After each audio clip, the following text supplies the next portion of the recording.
इसलिए भागवत में व्यास जी ने लिखा जन्मांतरे भवेत् तुल्यं सा भागवतं लभेत्। जब जन्म जन्मांतर कर्म कर्मांतर के पूर्व कर्म संचित होते हैं, भगवत कृपा प्राप्त होती है, पूर्वजों का आशीर्वाद होता है, तो शिव को भगवान की मंगल कथा को श्रवण करने का अवसर प्राप्त होता है।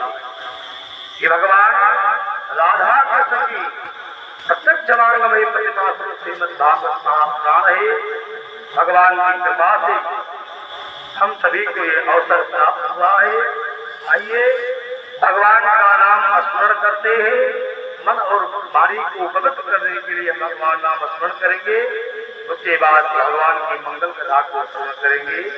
प्रेम से बोलो राधा रमण भगवान की जय, गोविंद भगवान की गोविंद जय जय गोपाल।